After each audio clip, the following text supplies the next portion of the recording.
Doctor Who fans across the cosmos, and welcome to another Who Corner to Corner podcast. I am here with my good friend Jeff, as always. Hi Jeff, how are you? I'm good, thanks Paul. How are you tonight? Yes, I'm very well. My cold has finally shifted. Thank you for asking.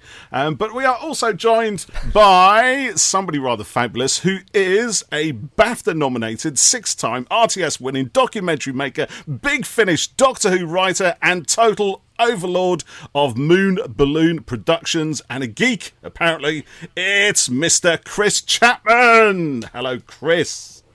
Hello, I feel like I'm going to have to go into like a boxing match now or something. I feel like you're like you can. I need to get a bell, don't I? Ding, ding, ding, ding, ding. Yes. That's pretty good. Yeah. Hello, guys. How are you? Are you okay? Yeah, we're good. Thanks. Yeah. Very excited because I'm looking forward to my season 22 collection Blu-ray box set, Chris. Which has been delayed. Me too. I haven't had mine yet, so I get mine about the same time you guys do. So it's always a lovely thing to get in there, to hold it, to know it exists. I'll behave. Yeah. Have you had a physical copy? That you must have done. No, not at all. Really. No, we don't. Because it probably didn't exist until about a week ago. Yeah. I imagine. I think these things always happen right at the end. So I will have sent in with any set. I will have sent in our documentaries. We would have sent digital files off of that. I think then people like Richard Bignell spend a lot of time watching discs to make sure that the quality control is all there, but they only get a disc in the post. Or I think they might watch it even digitally. It might just be on their website. But nobody gets a hard copy until about the same time you guys do. So we might get it a day in advance, or we might get it 2 months later. It kind of varies. It's exciting for us as well, definitely. It's quite interesting that you said that you said it was kind of probably only made a week or so before it gets shipped out. I always wondered how close to release date stuff gets done. And so, I'm guessing slightly, but it's not like there's not a big gap. But I know for a fact the season 22. I know Russell Minton sent me a text today to say that it had arrived into his office today, and we're only a few days out from release, and he's the boss. So it's not it's not like this idea of advanced copies doesn't really exist. But that's okay, because we're kind of, by this point, we're kind of sick of it in the nicest possible way. You know, we want it to be out there, but we're not necessarily chomping to watch it because we've already had a look at it. But you've seen everything. You've obviously seen the content. You've created a lot of the content. You've seen the artwork and all of that kind of stuff. But when you get it in your hands... I mean, my kind of area, the lovely thing is you've got this great ensemble team of people who all are brought in for their own specialities. It's like it's not like Armageddon because they don't do it like, it's more like Ocean's 11. You know, that everybody in the team has been brought in for their speciality. So you've got Lee Binding who's doing his beautiful artwork. Yeah. You've got Peter Crocker's doing the restoration. Mark Ayres is doing the sound, and I'm brought in specifically to work on the documentaries that we do, to work on, they call it VAM, because we've never worked out a good name for it. I tend to call it special features, because DVD extras feels a bit out of date now, so I tend to say special features. And also quite rare these days as well. You know, the stuff that you get on the collection set for, for Doctor Who fans, but also kind of film geeks like we are. It's amazing to get that much stuff these days. Yeah. You know, I think it's a shame in a way because I loved, as a film nerd myself, I loved that time in the kind of early to mid noughties when DVDs had really broken through, and it felt like in order to really sell DVDs, you had to put on a shitload of extra content. And I remember wading through things like the Alien quadrilogy. But I feel like that was a golden age for the DVD extra. And I guess in the last 10 years, they've thought, actually, we don't need to really do this to sell things, or maybe people don't like physical media so much as they did in the early noughties. Weirdly, I think it's coming back a bit because of streamers. Weirdly, that you get shows like The Mandalorian and the Marvel stuff on Disney will now have these quite robust, high-budget documentaries. Yeah, I was going to mention them. Yeah, they're really good. Yeah, and that's almost the future of VAM, I suspect, in the mainstream sense. That I don't see why the Beeb, if they're doing a new Doctor Who, well, I guess that's kind of what Confidential was on BBC Three. But I feel like every streaming service would benefit from having optional commentaries, documentaries, all that stuff. That seems as valid a way of getting it out there as having it on a disc. Well, we were talking actually just before you popped on about ownership of content. And it's interesting how all of this sort of stuff has changed in the last decade or so as we've moved generally away from having physical media and now coming back again, like you said. And it seems to be the case that, I mean, for me, I love these collections because I know that I'm getting something that is mine, that looks gorgeous, and like you said, has a shed load of content on it. That, and okay, some of it, maybe I could go back through the old DVDs and maybe I could look on YouTube and there's some other bits and bobs in there, but I'm pulling it all together, and I wouldn't get behind the sofa or anything like that, and I wouldn't get your fabulous documentary, so I'm just, just putting that one out there as well. But to get it all in the package, it's, you feel like you've got something credible and of value, and as a fan of something, that's where the value is, to have it there. It's I mean, even if I wasn't working on these, I'm a big believer in physical media anyway. If you were to step outside of the room I'm in now, I have like a floor to ceiling shelving thing of just DVDs and Blu-rays and 4Ks and stuff. And I think a lot of us are slightly, maybe it's because the BBC junked all our good stuff back in the 70s, but I've got that paranoia that somebody might take it away from you. And actually, I've been watching Star Wars on Netflix. So I've been watching Star Treks on Netflix in the knowledge that, they're going to remove it any day now, aren't they? It's going to go. And that's not a nice way to watch your favourite show, is with that pressure, shadow hanging over that some bugger might take it away. So I like to know that I have it. And I think you do get something more comprehensive. That's not just me on a sales pitch. I think as a nerd, no, but you're right, though. I think it's better. And it's yours, isn't it? It can never be taken offline, or your rights to it or whatever can't be removed. And I still order CDs and copy them onto my iTunes and stuff. But then if the computer goes down and I've lost it all, I've still got the disc for it. And for a film, if they put it out in a nice special box, like the collection, we're suckers for the boxes, aren't we? If it's got a nice shiny box and a bigger box, then we like it. I think we're also products of a generation, a lot of us, that in the 80s, the message of VHS was own it at home forever, have it forever. And it's been drilled into that generation that this is how you keep it forever in your life. And if you're younger, if you're under 30, you probably don't give a shit about that, probably quite rightly, logically, because you've never had the fight to get that content. The content has generally been there. And so why would there be a worry that Disney might release it on VHS release Snow White for a year and then delete it? So you had to buy that. That worry doesn't really exist now, does it? And also we might be dinosaurs. We might just be dinosaurs. Yeah, that's it. The pattern. Well, of we might everything, be. Yeah. The pattern for everything is completely different, isn't it? Do you remember? A film would come out in America and you'd wait maybe 6 months to a year for it to come out here. Then you'd get to watch it in the cinema, and then it'd be 6 months or so till you could rent it. Then it would be another 6 months till you could buy it. Then it would be on telly eventually, and it doesn't happen like that anymore. My kids have got no understanding that you used to have to wait for stuff. And my son, I took him to see Sonic 2 a couple of months ago. Can I watch it at home next week? I said it won't be out next week. Well, maybe the week after. I'd say I think it'll be a couple of months, and he was a bit disappointed. But even that shrinking, isn't it? Partly as a COVID thing. Sonic 2 will be out a lot sooner than it would have been in the old days. I remember when The Exorcist got re-released in '97, I think it was 97, 98, in the UK.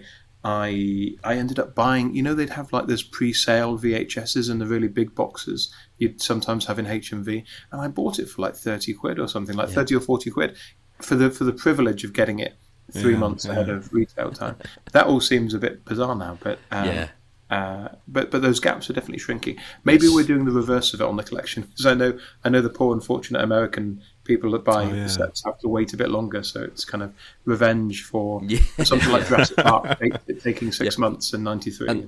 And like with Marvel films now, we usually get them a week or two before America does, because they kind of tie them with half terms and stuff like that. So you're right, Chris. It's our payback for all those months of waiting many years ago. Yeah, absolutely. So we've got some questions to ask you this evening. So our first one, we're just going to go straight in with this. So when and how did you discover Doctor Who? Ooh. Ooh, The origin, Big one. the fan origin. the question, I'm sure, for any fan. Yeah. So what was it? I remember watching from an early age kind of science fiction-y stuff on telly, and I have very early memories of watching things like the Tripods and so on. I was born in 1981, and I remember quite early on watching things, Star Wars and Star Trek and the Tripods and things like that, and Joey Anderson stuff, Thunderbirds and Captain Scarlet, and the kind of the crown jewels of my viewing habits at that age. Probably the thing I was allowed to stay up latest to watch was Doctor Who. Now I have vague memories of Trial of a Time Lord season, but only really fairly vague, and then it kicks in for me. Weirdly, my parents seem to have skipped season 24, which some people might say was a sensible decision, but I would not concur with that. But I skipped 24, and really the big thing for me was Remembrance of the Daleks. Was huge, and kind of made me, if not a fan, then an avid viewer, and I stayed with it until the end of McCoy's era. Loved like Fenric and Survival. I have very vivid memories of, I think one of the most underrated cliffhangers in Doctor Who is the end of episode 2 of Survival, when the Doctor realizes that one of his friends is going to have to change for him to take advantage of them to get back to Earth, and then it's Ace who changes. And I remember thinking that was so, even as I would have been 7, and I thought that was a really dark idea that you'd have to use your friend to survive. But really, it was I was thinking about this the other day, it was the repeats that they had in 92, 93, when they showed like Time Meddler, the Mind Robber, and then Sea Devils and Demons, and Genesis, and Androzani, and Revelation, and Battlefield. And Can't remember now. You've got a better memory than I have for that. Yeah. That would have been the first time I'd seen those Doctors, so I would never have seen Heart. And I remember thinking the Time Meddler, I'll be honest, I remember thinking as a 11-year-old, this feels really old-fashioned. I know, slow, isn't it? Well, as an 11-year-old, I wasn't built at that point for absorbing that kind of telly. And then I remember loving the Mind Robber, and then really loving the Sea Devils, like thinking the Sea Devils was quite scary and interesting, and then started buying VHSs after that in about 93. I think my first ones were I got the Trial of the Time Lord box set, and then had vague recollections from it. I thought, I do know this. And then got Planet of Evil and Seeds of Doom and Day of the Daleks and the Genesis and Sontaran 2-pack. And that was my kind of... And Terror of the Autons, which I think I knew the script of Terror of the Autons and would tell people in the schoolyard. I'd recite the script and they'd be like, what the fuck are you talking about? Why are you saying these things? And I'd be like, oh, you ham-fisted gunbender! That is geek credentials right there, isn't it? I'm afraid so. No. Welcome to the in club. Retrospect, I could have made better choices, but I was very happy. Couldn't we all? But we are the products of our choices, very much so. So was it this? Was it Doctor Who that led you into filmmaking, or was that a separate thing entirely? No, I was always a film nerd, so I was always absorbing movies, and movies continued to be my kind of, I guess, my biggest, broadest thing. And I thought I was going to go and become a film reviewer. I trained. I did work experience in newspapers. I did my degree and my MA to achieve that. And I thought I was going to go and write for Empire or Total Film or something. And then just randomly, a friend said they'd seen an advert for a job at ITV for a junior researcher, and I went for the interview, and I think I was hungover, and I hadn't done any research. Best interview start, ironically. This was in the old Tyne Tees the old Tyne Tees studio in Newcastle, where we used to do things like The Tube, and Supergran came out of there, and I went in and I thought, God, what's this going to be about then? I looked around with all these photos of regional shows of kind of one man and his dog in the countryside. And I went in for the interview and they said, so Chris, what do you think this is about then? What do you think you're applying for? And I said, like regional, one man and his dog.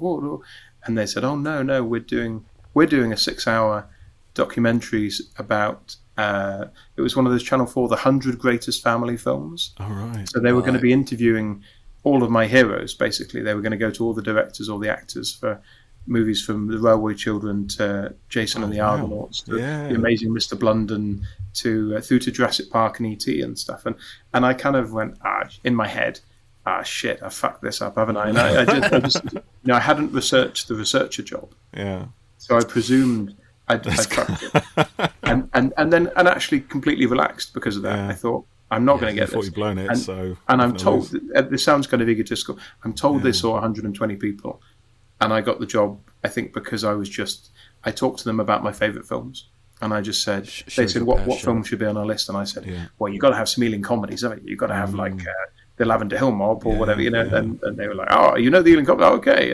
And I think I just geeked out for an hour, and that seemed to be worth something, and that got me into telly. And then it's just been a gradual thing since then. That was back in 2005, so I would have been about 23 at the time. And I'm now 40. Tomorrow morning, or tonight at midnight, I turn 41. That's how disturbing time is, the passage of time. Happy birthday, Chris. Well, happy birthday for a bit later. Yeah. So you've obviously done quite a lot of documentary work. So was there a specific thing that kind of moved you in that direction rather than narrative stuff? I mean, you've done narrative as well, but I would say you're more kind of a documentary filmmaker. Is there something that kind of spurred that love of that? Well, I started in documentary, I guess, in the 100 Greatest kind of stuff. So I guess I think there were very definite routes you can take through the telly industry, certainly in the UK. And they kind of, in my head, they don't weave together that often. So you take the drama route, and you become part of these big crews where you might be a runner on location of Casualty or something, and then you're a third AD and a second AD and a first assistant director, and then you work it up that way. And I think Factual, which I'm really a part of, works quite differently. And I came up as a researcher, basically, as a junior researcher, assistant producer, producer director. And the assumption there, unlike drama, is that you'll probably be on a smaller team. On a shoot, there might only be 3-4 of you sometimes. I mean, I sometimes shoot on my own. I'm not in a Doctor Who shoot where you see them out shooting at the moment, and they might have 50 people or something, on a shoot day. And I have done dramas, more kind of non-broadcast dramas, but I've done dramas with that scale of crew. But I guess I found myself in that route, and then realised actually I really like a situation where I like observational films. I like films that are about people, and you let the people be the best that they can be, and you champion people, and you're sympathetic, which means I think you can tell stories that have loads of light and shade, where you can be funny and also tragic, but you're doing it out of love. You're kind of loving your characters, and so the real breakthrough for me, I did a few years on non-broadcast stuff after I left ITV, and I pitched a documentary to CBBC. I've got a stammer, I grew up with a stammer, and I pitched a documentary to them for their My Life series, which was called Stammer School. And this was the idea that Michael Palin, his dad had a stammer, he did a perfect recreation of his dad's stammer in A Fish Called Wanda. The stammering community went, hey, but quite slowly, in order to say and I used to really struggle to watch Fish Called Wanda. I used to think it was an attack, and it took me a long time to realise it was Palin paying tribute to his father. But Michael saw the reaction it got and kind of put his clout where his mouth was, and he helped to set up. He put his name to a speech therapy centre in London, not too far from King's Cross, and primarily they were helping children with speech therapy. And I said to CBBC, let's follow a group of young people going through this, and that film really kind of changed the whole course of it for me. Relatively small in the big scheme of things, but it was nominated for a Children's BAFTA. It got a big write-up in The Guardian, and it kind of arrived at the same time as The King's Speech was coming out at cinemas. And so suddenly everybody wanted to know about stammering. And then a whole lot of stammering things with Gareth Gates and people got commissioned. But we were lucky that we had randomly timed it to be out at the same time as King's Speech was winning Oscars, basically. And I thought at that point, I remember watching it with my mum and kind of saying, I really like that this is on telly. I really like that it's not like a non-broadcast thing where it's often made for a company or an organisation or whatever. I love that people have just watched this and I don't even know them, and kind of resigned myself at that point to thinking I just want to keep doing this. And and so eventually went freelance, and that's what I do now. I make documentaries for television. They might be observational, or they might be presenter-led, factual or factual entertainment. And I kind of basically moonlight like crazy on the Doctor Who's and do them at evenings or weekends or in between jobs. And I kind of have my cake and eat it, basically. Yeah, that's brilliant. It must have been it's quite a thrill seeing your stuff on telly, isn't it? You know, I used to do a lot of music video stuff, no big names or anything. But I knew that one of our videos was going to be going on one of the Sky Music channels sometime between this hour, you know. And I sat down and waited for it to come on. And they only went and left our bloody animated logo on at the beginning. And I was like, free advertising. Nice. And then I benefit from your incompetence. Thank you. Yeah, exactly, yeah. And some years later, I did a video for someone who was on X Factor, and I knew it was on a channel, and I just happened to flick it on one afternoon, and the video was on. It was halfway through, and I said to my son, "Oh, what do you think of this?" He said, "Oh, yeah, I like it." I said, "I did this," and I still now I don't think he quite gets, you know, like you say, what do you think Daddy does? Stuff with computers, you know, even though I'm lugging around all these big bags with cameras and, you know, all this sort of stuff. Yeah.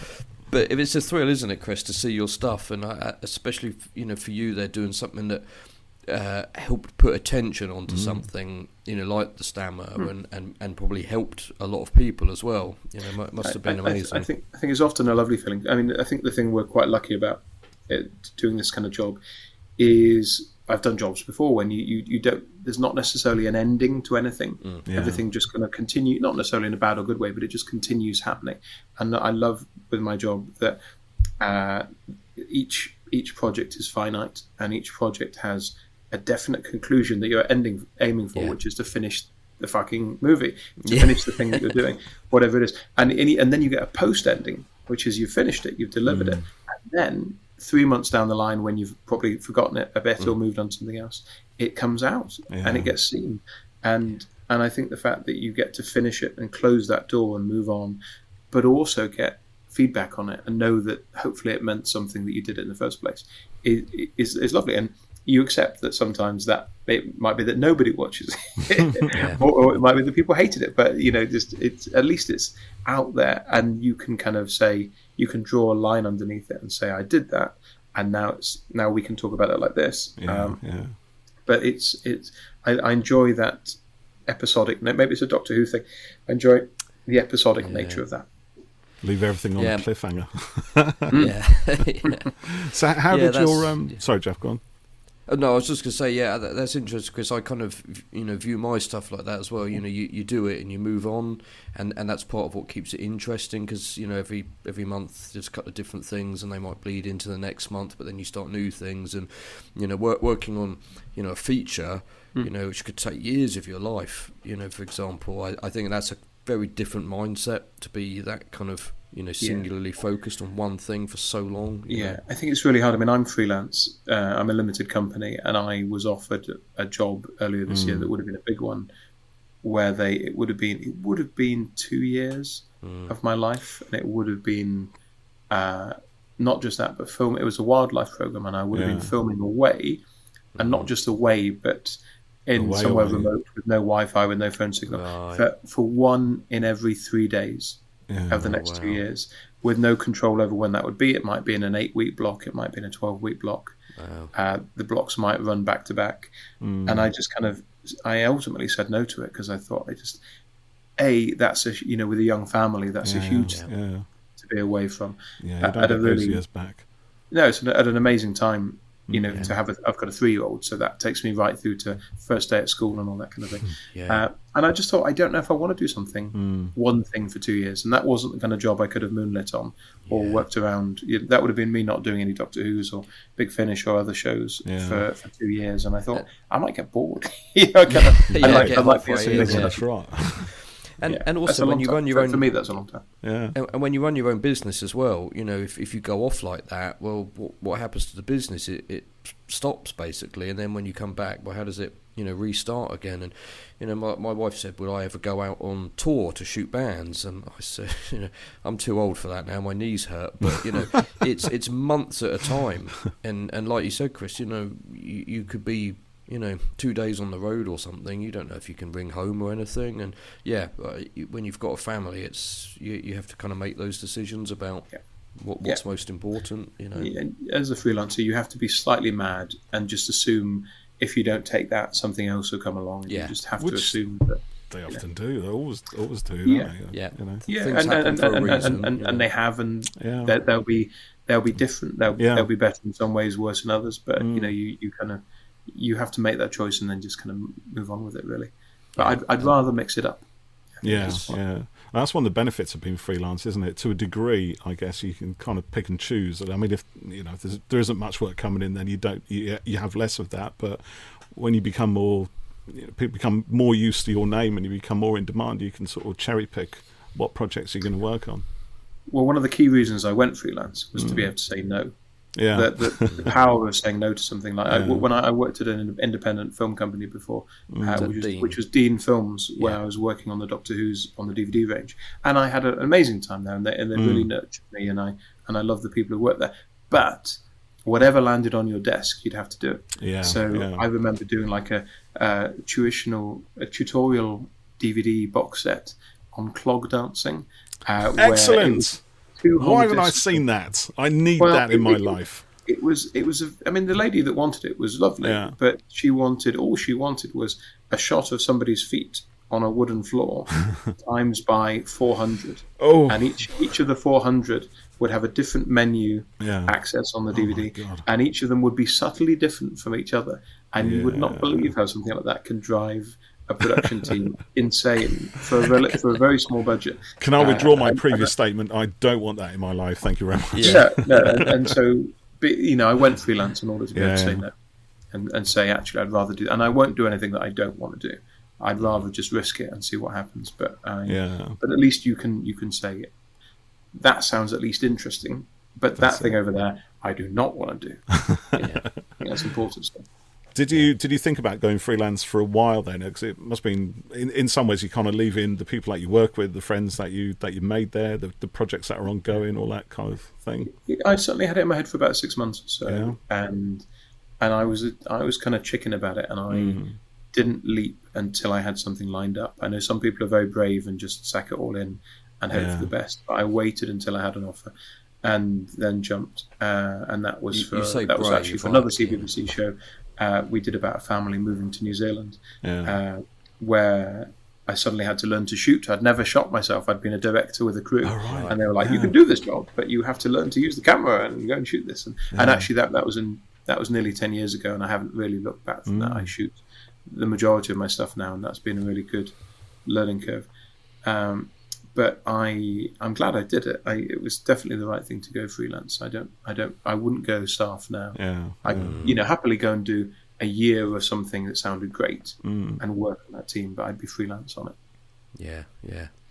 So, how did your work with the Doctor Who range first come about? Because you were at Dean Films then, weren't you? Some of the early ones were done through them, was that right? Yeah. So I did about 40, insanely, on the DVD range, and that was all through Dean. But I was quite late to the party. Like, you'd had all these lovely people that are good friends, people like Ed Stradling, Steve Broster, Paul Venesis, Richard Molesworth, people like that had all been making special features. And I came through in about 2007, and the range wound up, I think, in 2012, 2013. So I was in there for like the last 4 or 5 years of the thing. And I've told the story before, but I was just a bit shit at the beginning and very much finding my feet. And it was from the era when they were making lots of documentaries about sideways historical, cultural aspects of it. So it took me a while to actually be allowed to make something about Doctor Who, which felt a bit weird.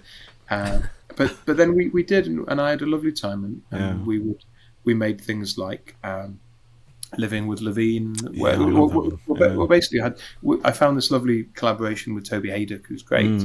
And we did 3 on the DVDs. We did Looking for Peter and Living with Levine, the John Levine, Louis Theroux ripoff, really. And the Haydock versus Havoc doc that was more like getting the A-team back together again. And that, in a way, those were the kind of pinnacle of us feeling like we could have fun with these and make something that would be on telly, but just happens to be for a super duper niche audience, and is fairly indulgent in that way. But we did things like Who Peter as a 2-part thing, and I co-produced the Ice Warriors animation episodes 2 and 3, and we just had lots of fun. And actually, the people I worked with on those docs, you talk about losing friends when you leave a company, but actually, now that I'm freelance and I have my own company, I've just re-employed those people. So I still work with the same editor, Rich Alderson, on the Blu-rays that did a lot of my DVD ones.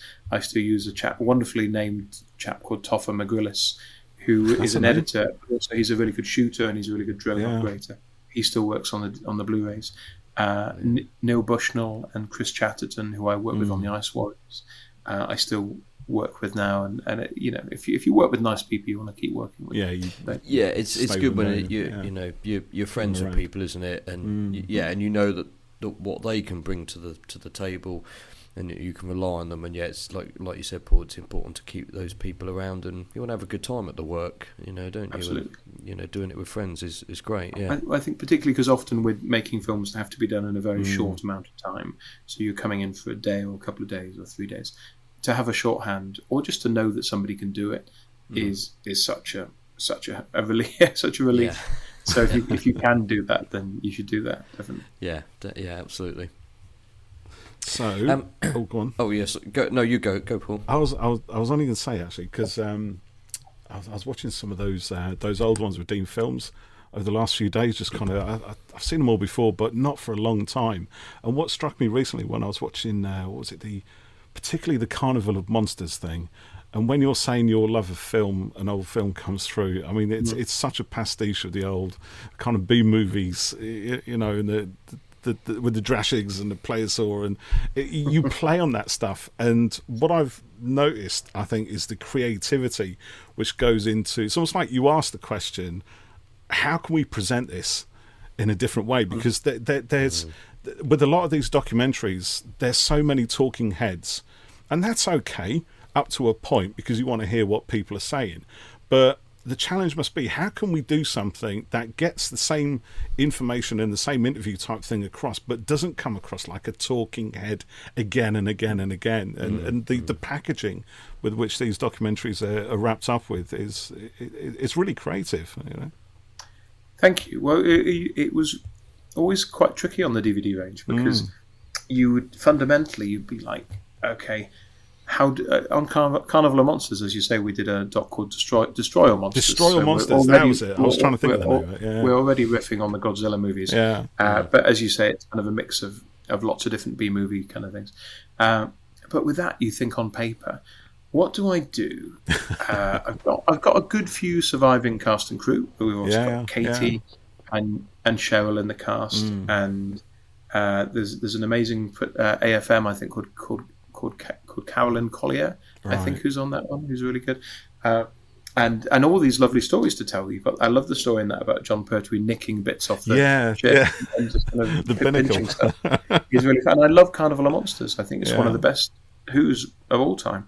But you looked at that and thought, well, how can we do this? Because there's not really a location to go to. We can't go back to, I guess you could go to the marshes, but that's just Katie standing in a marsh. Yeah, and what's interesting about marsh? Just a horizon. And if that ship had survived, we would have absolutely done something on the ship. But it had been broken up in the 70s, I think. Yeah, well, it was being scrapped while they filmed it, wasn't it? I think that's right, yes. So that's why they could use it, which I think... Similar situation on things like the Sea Devils, when they film on boats and that, and so that had to be a studio piece. And then you're thinking, so it's going to be talking head. If it's in the studio, by its nature, it's going to be talking heads. But how can we make it more interesting? And on those ones, we would do like a visual treatment to kind of say, let's. And often that would take the form of a pastiche.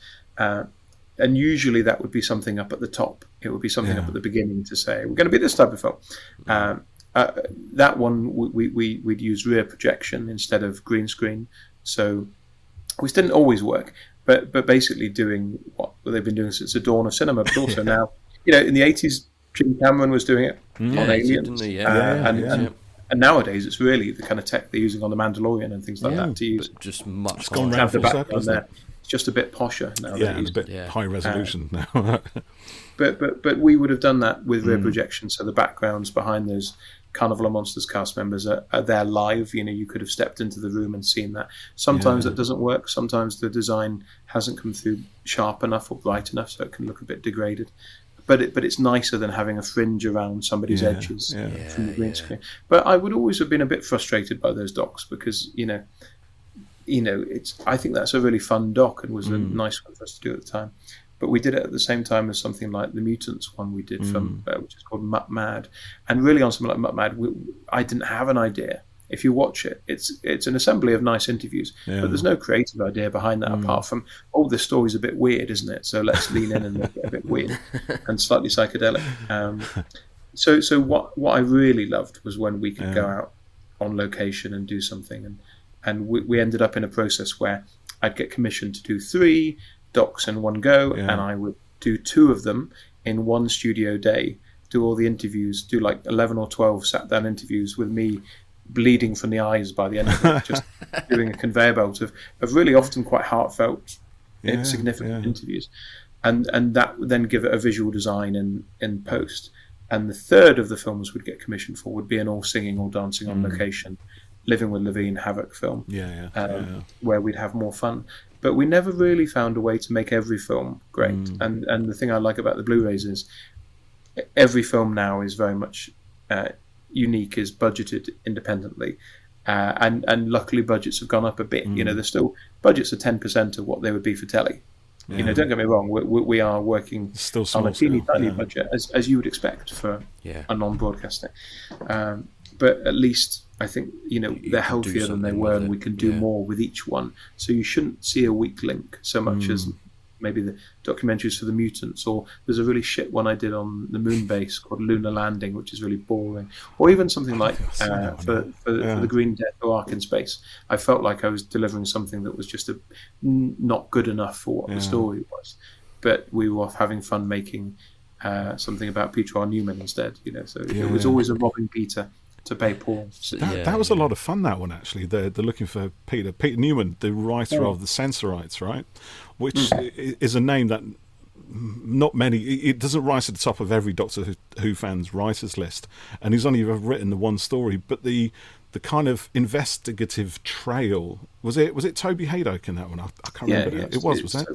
Yeah, and the idea. It's a while since I watched it, but I remember really enjoying it. I thought it really drew me in and found out more about this guy. And that was an idea that I think that Toby brought to the table, just to say, look, there's this guy, Peter R. Newman, and we don't know anything of. And The Sensorites is one of the stories that often gets a bit forgotten.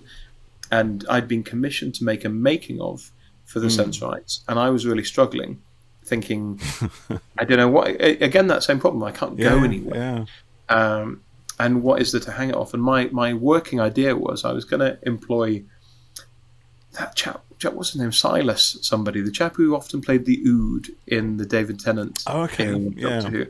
And I wanted to have a Sensorites documentary presented by the Ood, because they're kind of related, aren't they? Sort of. And the Oods there, we've established that they're kind of cousins. And I thought he could be like, "Hello, I'm an Ood, and back in 1964." Blah blah blah blah blah, and that was like Mr. Blobby. That's Mr. Blobby, Ood, Blobby Ood. That was the best I could do. That was as far as I could go. Bang on. And then Toby came and said, "Well, how about that?" And I think I went back to Dan Hall, our executive producer, and said, "Rather than make a really boring documentary, could we go and run around and find stuff about Peter R. Newman instead?" And that ended up being a nice little watershed for us, I think, of saying, you couldn't broadcast. It would be too small a topic to broadcast on, even BBC4.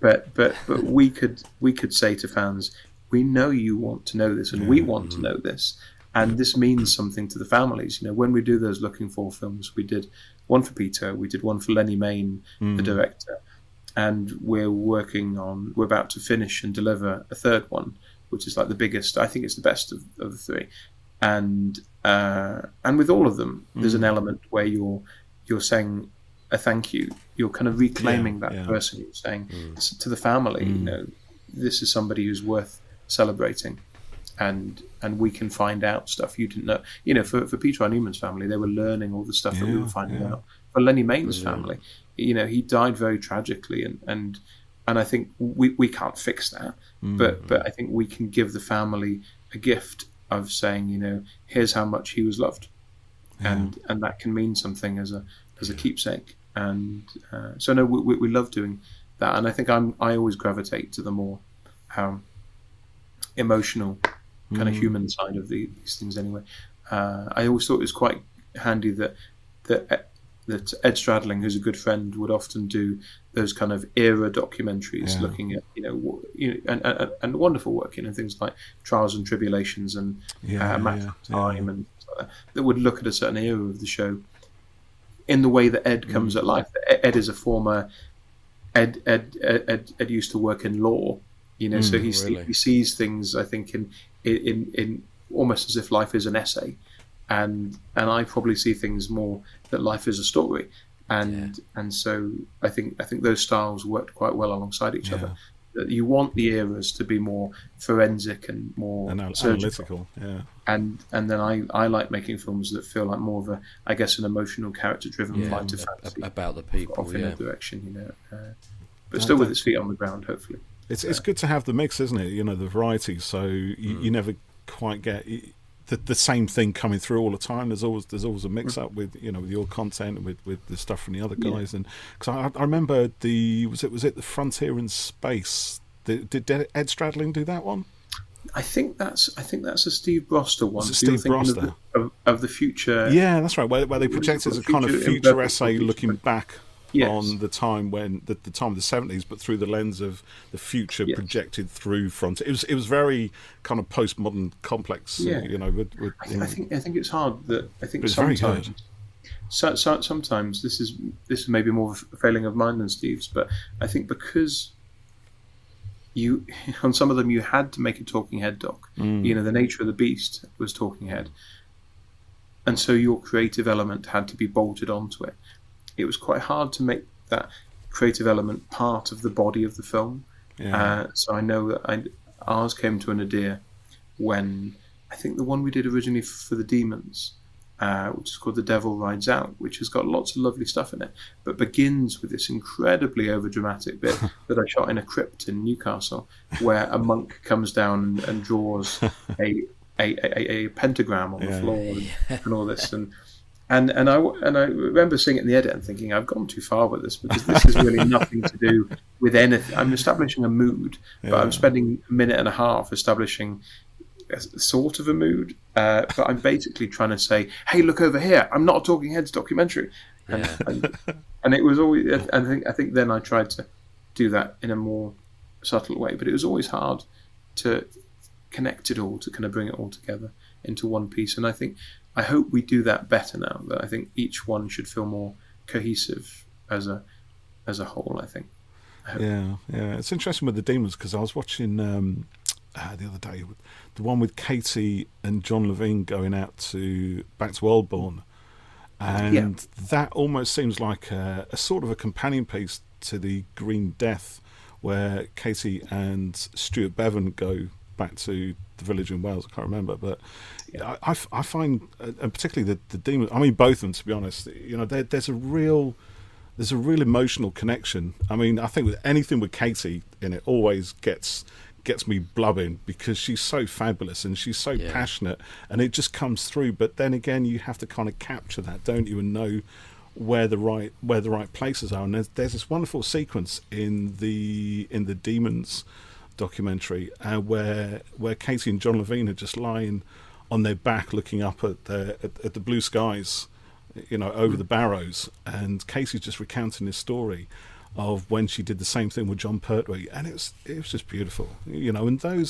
those little moments, they're part of fandom and part of this weird kind of, geeky sort of community that we all have, but they're also something much more transcendent as well. They're touching on humanity, and in Katie's story there, the loss that she'd had to come to terms with, just in the days running up to her filming the demon story, and but I would never have known that if it wasn't for your documentary finding that moment and having her comfortable enough to sort of tell the story.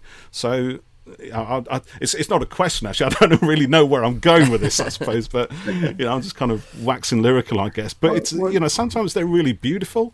In fact, a lot of times they are. I think maybe. Do you think it's that maybe when you've got the time to spend on them, perhaps, and a bit more budget and time to play around with? Or well, I don't know. I mean, I hope that all of them have got kind of a heart somewhere, and I wear my heart very much on my sleeve, and I'm an optimist, but by nature, but I believe in the beauty of. It sounds really wanky, but I believe in that sadness can be beautiful. I'm not going to say like kind of Blink, like sadness is deep for smart people or whatever. But I think it can be beautiful, really beautiful to reflect on things that are lost and on sadness and I think I love working with Katie. As you say, keeping up with the Joneses on The Green Death and Devil's Weekend on The Demons are very much a kind of original and a sequel to each other.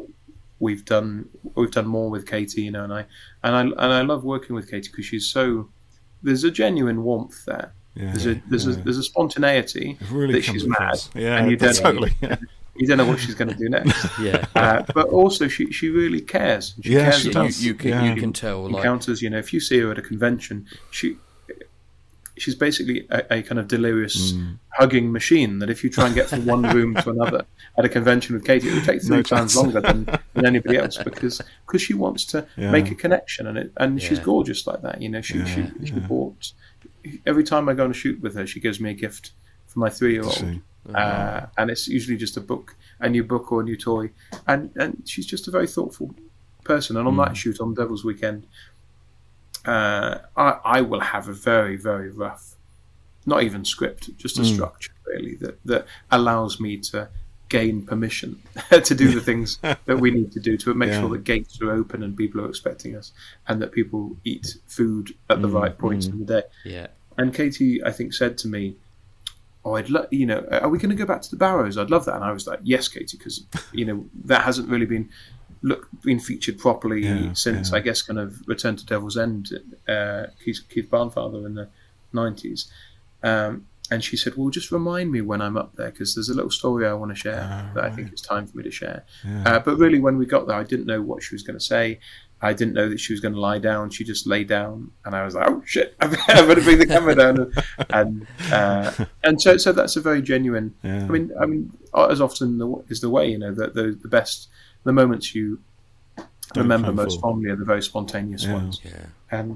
And Katie was great there, and John was good enough just to listen at that point. He's not always known for his listening. But you can't do much else with Katie in control, can you? I think he's always very memorable. We enjoy working with John.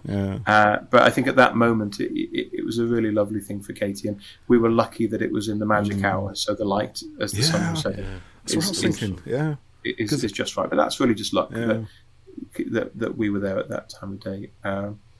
So no, I think we always want to put. I hope a lot of these ones I hope they're often very funny, but people talk about them being quite sad as well, and that's good. I want you to cry. I was blubbing like I don't know. I'm so sorry. Like a 3-year-old. No, it was all good. I mean, it's why we watch these things. It's why we keep wanting to watch them. It's when you describe it as you described it earlier as VAM, which is what's that, value-added material. It sounds so Yeah. cold, doesn't it, and clinical, but, you know, like, when you look on the other hand, there's, like you said, there's humanity, there's warmth, there's eternal stories, there, you know, things that we wouldn't necessarily hear. So, you know, to have this content, call it content again, you know, these stories that we can reach into a shelf and pull out and just enjoy in our own time and space is really something, and makes them special. We all And love I think them. VAM just sounds a bit like VOM, like, doesn't it? Yeah. Just needs an VOM. IT on the It's end, too doesn't it, close to VOM, Yeah. I think, to feel pleasant. So I don't know if that's a nice feeling.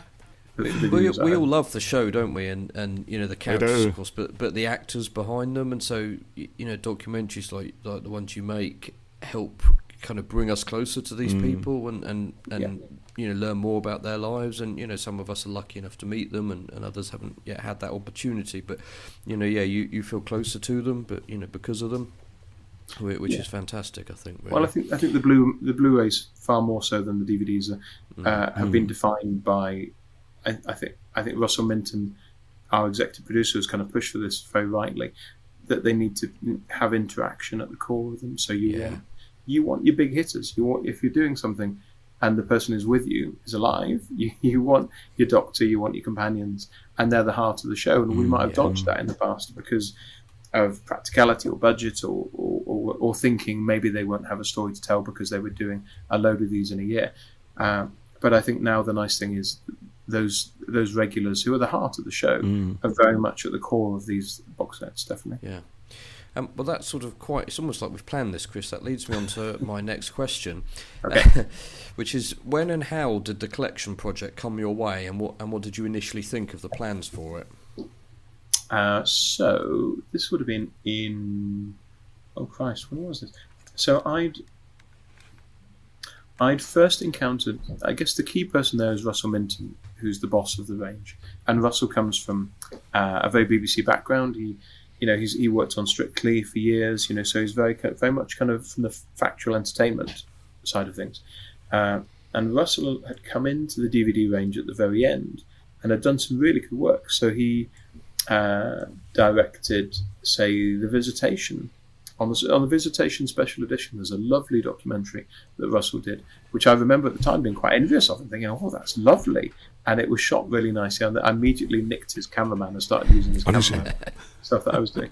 And he did the nice doc for The Underwater Menace, and he did the 2-part Television Centre of the Universe thing, which had the kind of Fifth Doctor cast and Yvette Fielding going around. And so Russell arrived even later than I did, and then he was the boss on the Doctor Who After Party in 2013. So he had me come in. He had me in the infamous After Party, and he had me come in, and I did most of the VTs, all the pre-recorded stuff on the After Party, which I stand by very much as kind of lovely work. And the After Party, they're actually After best Party, parts of it, I think. Yeah. But also the After Party had Russell was essential for the coups. Like having Jackie Lane and things like that, it was all down to Russell pushing for that, and I think what happened behind the scenes, I guess, kind of 4 or 5 years later, is I'd left. We'd finished the DVDs, that was done, but Russell, I hadn't realised he was pushing behind the scenes to the BBC, say to the BBC, we should be putting these things into box sets, and. Actually, Blu-ray is a good idea because we can put more on a disc, and we can, even though it's not necessarily HD, it will improve the compression and it will look nicer and sound better. And he made that breakthrough. He managed to convince the BBC, and without Russell's work, it just would never have happened at all. And he very kindly came to me and asked me to come back to it. And weirdly, at the time, I was just really busy and I resisted, and so I'm not on the season 12 box because I kind of thought, am I just repeating myself? Just done the 40 of these on DVD. Is my Doctor Who time sensibly over? And then I think he did a bit of courting, and I just kind of thought, well, actually, he's talking about a lot of creative freedom here. Yeah. He's talking about slightly bigger budgets that, in the way that would make a difference, and so I came back and did the Time Flight making of for season 19, which was the second set, and just had a really nice time. And that was filmed in like 4 hours that we had Really? access to the Concorde up in just outside of Manchester Airport. That one is, but that was using his cameraman from The Visitation, a chap called Matt Patrick, who's very good, and I just thought this was really fun, and so I've kept doing it, because when you work on a big telly show, you're often beholden to a lot of cooks in the kitchen, and on these Russell is great, because you will pitch him the idea, and you have to convince him at the outset that this is the right way to go, and this is how we're going to do it. Yeah. But once he's kind of signed off on that, he will leave you to it, and That's then you'll keep him. You drop him some updates, but he won't be over your shoulder. And It's then not micromanaging you all the time. No, and obviously you show it to him at the end, and Russell, in theory, has the power to change anything he likes at that point. But so it's slightly scary every time. But traditionally, he's only ever made a little tweak here, a little tweak there, and left us to it. So I enjoy that. I enjoy that freedom that we're given on the range to be a bit mad. Tell us a bit about the upcoming season 22 collection. Yes. So season 22, which I guess by the time this goes out, probably somebody will have it somewhere. It'll be out there somewhere. People might already have it by the time they're listening, or it might be coming tomorrow in the post, Monday. I think it's Lee Binding's prettiest box design. I think that something about the art on this one that I love. I love that it's a lovely, striking, very focused image of Colin that I'm not familiar with. That I'm sure Lee has Frankenstein together in beautiful ways. Composited together. Yeah, he's always very clever. But I love the colours. I've said this to Lee, that you kind of want to lick it. You want to take the box set and lick it, because it looks like a big lollipop. I shall be doing that as soon as it arrives. I shall be licking my Colin. Maybe, but maybe, I was going to ask you to cellophane for that. But no, I think that it's a great set. I think it's a season of Doctor Who that can sometimes be a bit divisive. But I've said this before. It's kind of the last time that the show doesn't really think it's in trouble. Yeah. It's the last time of the original series where they think, "Hey, we got the money, we we believe in ourselves. It's a full season." And every year after that, although I love those seasons afterwards, and I particularly love the kind of Cartmel stuff with Sophie and Sylvester, the show is being chopped every time. And it's being relegated every time. It's got the sword of Damocles hanging over it from that point onwards, isn't it? It does, and season 22 doesn't know anything about that. No, it just goes on. What really struck me going back is that Colin and Nicola start that year thinking this is the start of something beautiful. This is the start of our 3 years together. This is Colin thinking, I'm going to outrun Tom Baker. And there's something brilliant about that confidence that the show has. It doesn't always work, but I think it's a very full-blooded series, and it's got great location work. And so the main film that the only film I've done, but it's a big film, is I really thought the DVDs, which are great, have quite a few gaps in them for season 22, where a lot of the docs had been done in the studio. Quite a few of them didn't have either Colin or Nicola, or both of them were missing. And so I thought, well, let's correct that. And we've done a kind of almost Top Gear style location jaunt with Colin and Nicola, where we've gone back to the back of the Cybermen locations, and we've gone back to the Mark of the Rani village, and we've gone back to the Portsmouth locations for Revelation of the Daleks. Fantastic. And along the way, because mercifully all three directors are still with us for those three stories, they can count those directors there. And I always think you get something richer from a contributor when they're back in the space when they did it. So I think for Colin and Nicola, it was actually quite emotional at times. Hopefully you'll see that in the film. You know, that they I think Colin described it as like kind of sightseeing within his own memories. You know, I think it was nice for them. So we've done that, and then there were lots of lovely. Paul Venices has done, I think 3. It's a record. He's done 3 in conversations for this one with the lovely Matthew Sweet. So they've done and Nicola and Michael Grade as well. I'm looking forward to that one. Yes, that's going to be interesting. I've not seen it, so I'm looking forward to it. And then Steve Broster has done a big making of for the 2 Doctors, which didn't have a making of on the DVDs. And no, I think it'll be. I mean, I always look forward to seeing them, and I certainly feel like it's a great opportunity to revisit a season like that and think, actually, I think particularly Colin and Nicola are such great champions for Doctor Who, and it's their big moment together. You know, it's a full season of their relationship, so we kind of lent into that. I think there's a lovely intimate knowingness between Colin and Nicola that I found when I've written for them for Big Finish as well. There's a real chemistry there between the two of them.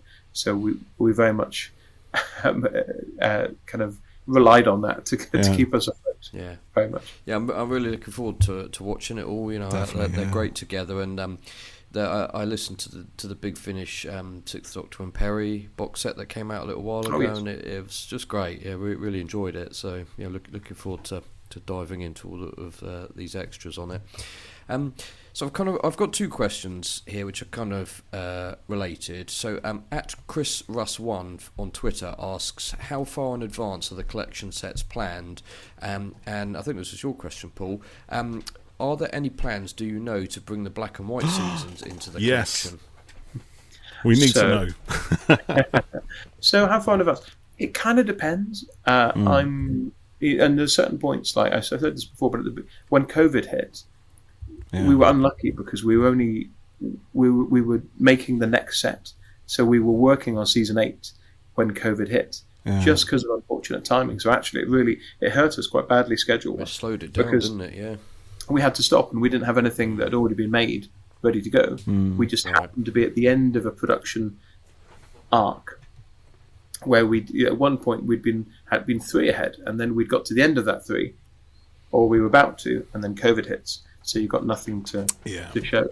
But normally it's more than that. At the moment, I've got about, blimey, apart from 22, we've got stuff in the mix for 1, 2, 3, 4. I mean, on some levels, there are 7 that I've got material. That I've got material back for. You know, 7 sets that I know. I've got that interview that I'm going to put into that film on that set. I love that. And so in some of those cases, it's that I know that's going to happen, and in other cases, it's that we're about to deliver for a different set, or we're starting the edit on the next set, and so I guess that means I'm delivering something now that I filmed back in August of last year. So I would have started thinking about it maybe in April, May of last year. Yeah. And so about a year or so in advance. I mean, almost, probably on average, something like that. But sometimes it happens really quick. And like I think we did the Doctor's Table for season 24, and I think we shot that in the December, and then we edited it straight away in January, and then it was on a set in no time at all. We might have edited that before Christmas, actually. So sometimes just the timings work that we just say, actually, this needs to be ready right now. And it kind of goes like that. I love that there's things going on that you're working on that will make a lot of people happy and entertain them, but we don't know any of it, and you've got all the secrets. So that's brilliant. But they're often not that exciting. But I think this kind of answers the second question, which is that we're very much we don't know anything. I don't know anything until something gets commissioned. Until Russell says green light, it doesn't exist. And in theory, he might just not green light anything after a certain point. And the sets kind of have to be commissioned, I think, on a gradual process. It's not like the BBC commissioned everything at the beginning. It's like any business. It's a rolling intention. But the intention is to release. From the beginning, we were saying this is the collection. So the idea that there would be no black and white sets is kind of mad, because that would be perverse, wouldn't it? That would be an awful. You can't not have those in at some point. We just want them now, Chris. That's it. Well, we want everything. I always say to fandom, "Don't worry, man. Don't worry. Chill. Don't worry, chill, man." I think it's natural that you would, but I think they've taken longer because they're just bigger, and the restoration jobs are really big, and there's only so many hours a day we can make Peter Cropper work. But I would not worry about anything like that. Okay, not worry. He's almost convincing me there. Look at that. Look at the eyes. Don't be behind the eyes. Just look at the eyes. So this is a bit of a kind of future-looking question, but are you looking forward to working on documentaries in the future for New Who when those series have become more classic than new? If you see what I mean. Yeah. So we've always said that we'd love to. We've always said, and I don't know at what point that happens. I don't know when they become classic. Yeah. When does Christopher Eccleston's series become classic? Yeah. Nearly 20 years old. Because I think the tricky thing there, and I don't know anything about this, but the tricky thing is that was a long time ago, but suddenly that feels very current because the team that made that show are back in office, are working on it again. So I think suddenly everything is now, and I don't know at what point things become classic or not. But we've always said that we'd love to, and we're very patient. And I think it would be just as exciting to make a set for the post-2005 run as it would be any of the old ones. So I hope we get to. And I've heard a lot of people saying, that the existing sets, there's more you can do, and I agree with that. I think I'd be pitching these big 3-hour, 4-hour super docs about the whole season, rather not doing an episode by episode, because kind of Confidential's done that on some of those seasons anyway. But to do something that is about the whole production process and all the hard work that's gone into that. Yeah, so many stories to tell. We don't know about, and we haven't scratched the surface of it all. But I think at the same time we've got plenty to be getting on with. We're not short on work, so I think it's it's something that we can be patient for, definitely. So we've got a very important question here, which is from @FeelingListless on Twitter, and they say, are they changing the logo on the collection sets? we need to know. Well, I've been asked this before. I mean, on a genuine level, I'm not involved in that, so I don't know anything. But if I was a fan looking at it, I know that when the DVD range was happening, and they had the Pertwee logo, essentially, right from the beginning. Even when the series came back, and you had Russell T Davis's logo, nothing changed. The range continued with the same logo right the way to the end. I think the BBC know that the people buying these sets are collectors. I think we know enough about collectors to know what they would genuinely like to see on their little shelves. obsessiveness is that. That I think that's fair. I think that's kind of, it's just a nice thing to look at that way.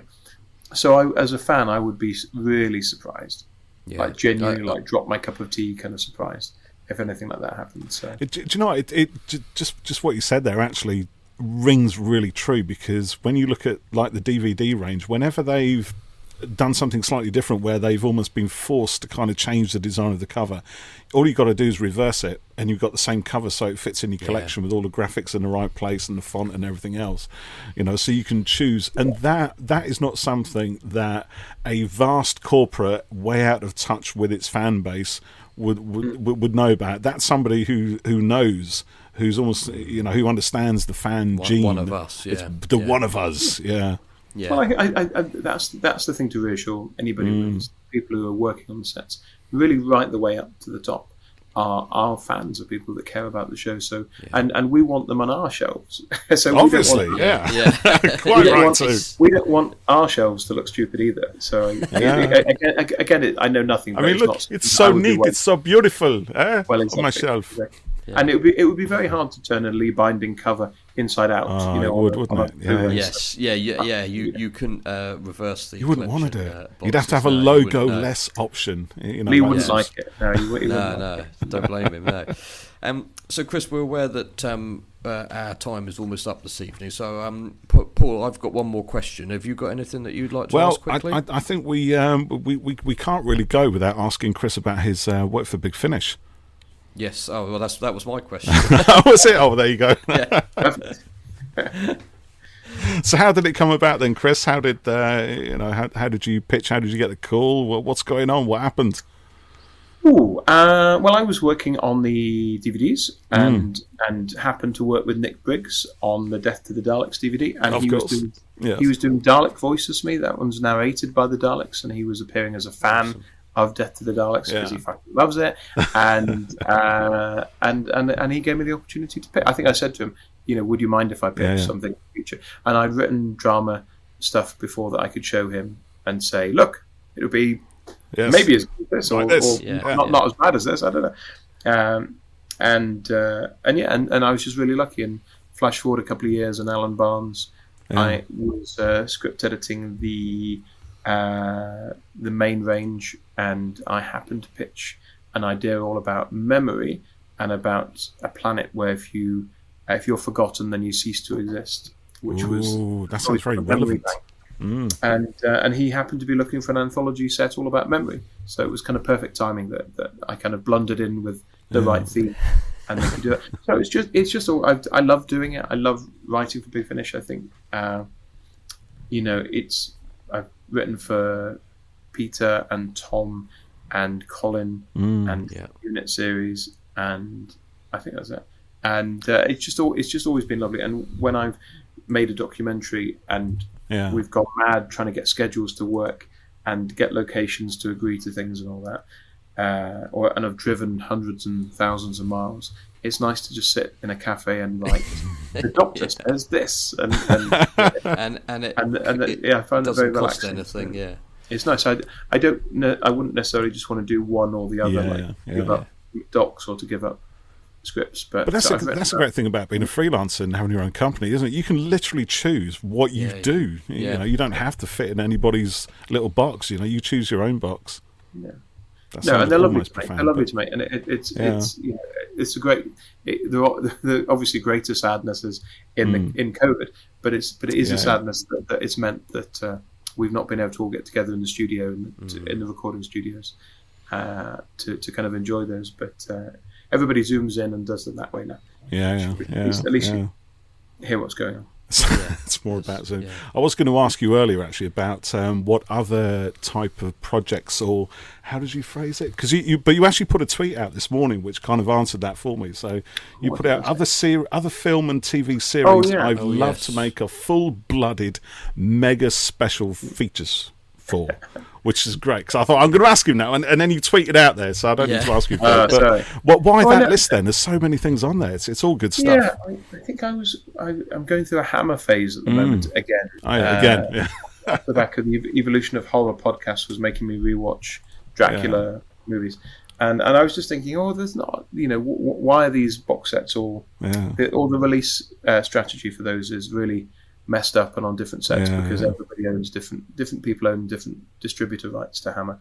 And I was just thinking how lovely it would be to make docs like we do about those runs. So things like I was saying on that tweet, things like Hammer, things like the Carry On films.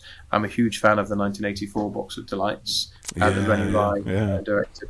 And somebody suggested like the early 90s Chronicles of Narnia would be really good as well. But things like The Prisoner, things like The Avengers, Blake Seven, all these shows, it made me think about how lucky and weird Doctor Who is, that literally every story has a thing, and if it doesn't have a thing, we kind of get a bit annoyed.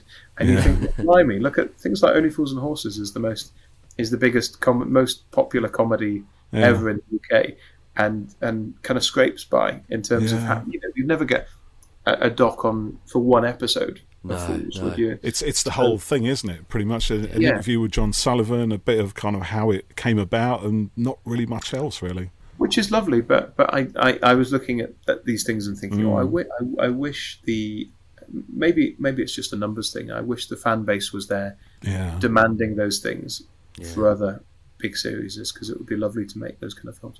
So any of those ones would make me happy. I think somebody said, I think Steve O'Brien said Our Friends in the North, and I thought that'd be a good one. Be good. I remember watching Our Friends in the North when I was about 14 and 15 and it having a really big impact. Things like Ultraviolet and and Russell T Davies things, things like Dark Season and Century Falls on CBBC, were very formative for me. So who knows? I think I feel like Doctor Who is probably a unique case, but I would love to, if I had the gumption. I know it's the Box of Delights anniversary in a couple of years. That'll be the 40th, and I would go to them and say, let's do a big anniversary box set with a 2-hour on location making of thing and just celebrate. So you never know. I mean, I'm sure the sales would come in there's people who would snap that up. You know, me for one, and if I do it, there's millions who would. I'm sure. Because why not? But this is the problem. I don't know if that's true. I don't know. If I know. I don't know if it would sell enough. Is the problem? That's the problem, isn't it? With Doctor Who, you've got this unique fan base who loves to buy physical media, and that's just not. It's not necessarily always true. But I'd love it to happen one day. That kind of thing. Blake 7 would be my kind of pitch for that one. I would love to see Blake 7 given the collection treatment. That would be magnificent. That power, absolute power. That's my Servalan impression. It's not good. I'm not going to claim any kind of professionalism on that at all. But no, this is fabulous. It's been a real eye opener. I think we've probably got one more question from Sophie, have we, Jeff? Oh, okay. So at Sophie the Otter has given us our favourite ever question. So, Chris, if you were a biscuit, what biscuit would you be?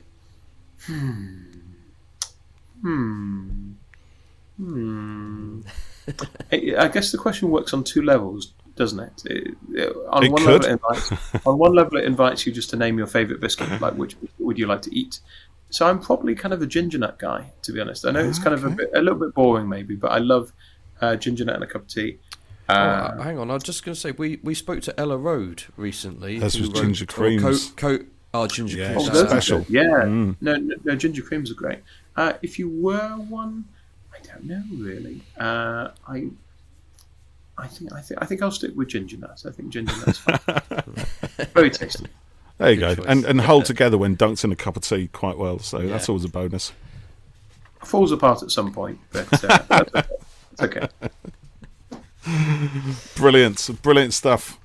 Chris, we can't thank you enough for joining us on our little podcast. It's been a fascinating chat. It really has, and the time has just flown by. We could sit here and talk until the early hours, but you've got families to go to and everything else. Yeah.